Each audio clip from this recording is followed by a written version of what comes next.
Bon, dans cette vidéo, je vais expliquer comment on peut programmer le petit chronomètre qui est ici. Bon, rappelez-vous, quand on travaillait avec le microbit, que le microbit, quand il démarrait ou quand on appuyait sur le bouton Reset, il y avait une fonction qui s'appelait au démarrage qui s'exécutait. Bien, c'est un peu la même chose ici avec une page web. À chaque fois qu'on appelle une page web pour la première fois, en écrivant son adresse ici dans la barre URL, ou quand on la rafraîchit, il y a la possibilité d'avoir des commandes qui s'exécutent au démarrage. Donc, voici notre fichier jouer.js. Okay? Donc, au début de ce programme-là, on a défini les variables globales qu'on utilise pour nos images, les choix, l'ancien choix, etc., les numéros d'images gelés, les compteurs. Si vous avez écouté les vidéos, vous savez à quoi ça sert, tout ça.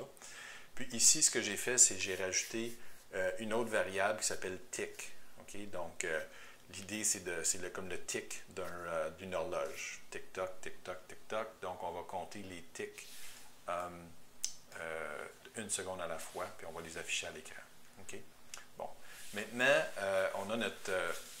on a beaucoup de programmation ici fait dans la fonction montrer. Ici, je l'ai caché, là, parce que c'est pas ça qui m'intéresse. Donc, vous, dans votre fichier, à la suite de la méthode, en fait, de la fonction montrer, on va mettre un peu de programmation pour être en mesure de faire notre chronomètre. Donc, je vais juste cacher montrer ici.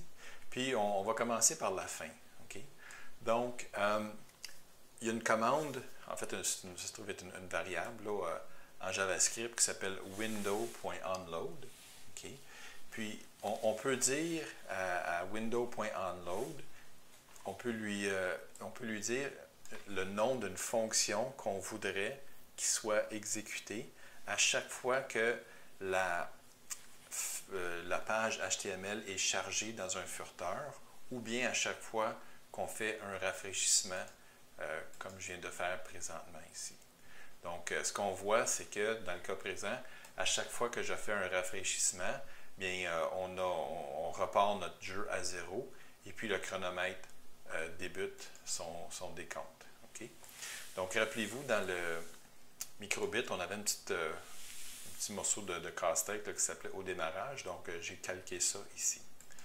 Donc, dans le fond, on va souvent faire ça, okay, dans nos programmes JavaScript. La dernière ligne de notre programme, ça va être écrit window.onload égale au démarrage. Donc, ce que ça veut dire, c'est que quand on va charger ou rafraîchir l'image, on va exécuter la fonction au démarrage.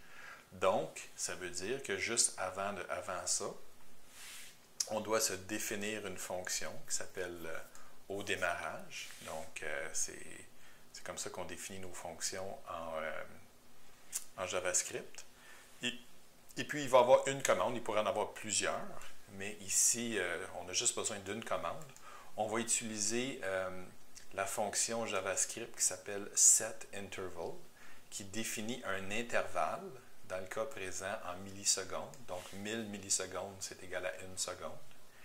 Et ce qui va arriver, c'est que cette fonction-là, à chaque 1000 millisecondes, donc à chaque seconde, elle va invoquer la méthode qu'on veut. Okay? Puis dans le cas présent ici, on va invoquer la méthode afficher chrono. Okay? Donc, ça, c'est la ligne 86 ici. C'est une façon très simple de faire exécuter des commandes à des intervalles réguliers. Ça peut être à chaque heure, ça peut être à chaque seconde, ça peut être à chaque milliseconde. Ça peut être vraiment très, très, très complexe. Donc, quand la page va être chargée ou rafraîchie, on a dit ici qu'on voulait faire exécuter la fonction au démarrage qu'on vient de définir ici aux lignes 84 à 87. Et il y a une commande là-dedans. On a défini un intervalle de 1 seconde et à chaque seconde, la méthode afficher chrono va s'exécuter. Puis afficher chrono, ben, qu'est-ce qu'on fait là-dedans? Ben, la première chose, c'est qu'on va augmenter de 1 notre variable tick. Okay? Donc, notre tick commence à 0 quand la page HTML est chargée. Et à chaque fois, à chaque seconde, cette fonction-là, aux lignes 78 à 81, vont s'exécuter. Et ce qu'on veut faire, c'est qu'on veut augmenter notre variable tick de 1 et on veut l'afficher. Donc, ça, vous êtes habitué maintenant de faire ce genre de commande-là. On va dans notre fichier HTML, on va chercher l'élément qui est identifié avec l'identifiant chrono et on change sa valeur d'HTML, le inner HTML, avec la valeur de tick qu'on vient de calculer ici. Donc, ce qui va arriver, c'est qu'en faisant ça, ici, on va venir chercher le contenu de l'élément HTML qui a l'identifiant chrono et on va changer le 0 et on va le changer pour la valeur de tick qui va augmenter de 1 à chaque seconde. Donc, c'est vraiment relativement simple d'avoir un petit chronomètre qui part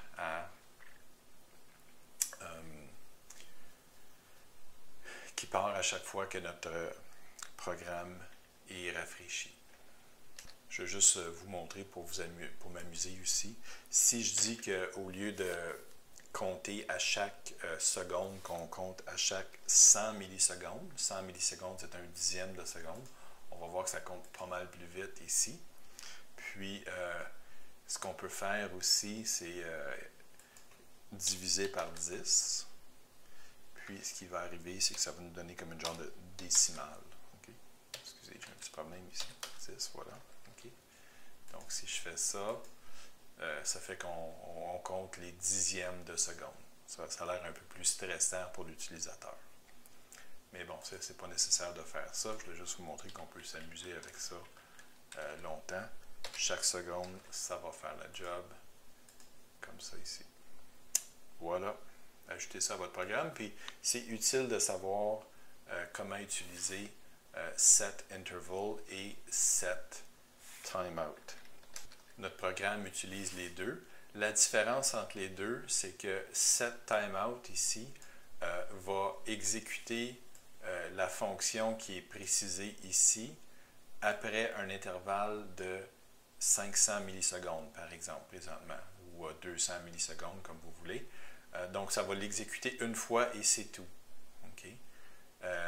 Par contre, set interval, qu'on a ici, va exécuter continuellement la méthode qu'on précise ici à chaque seconde ou à chaque intervalle qu'on définit. Donc, set timeout, ça va exécuter la fonction une fois et set interval va l'exécuter continuellement à l'intervalle qui est précisé ici.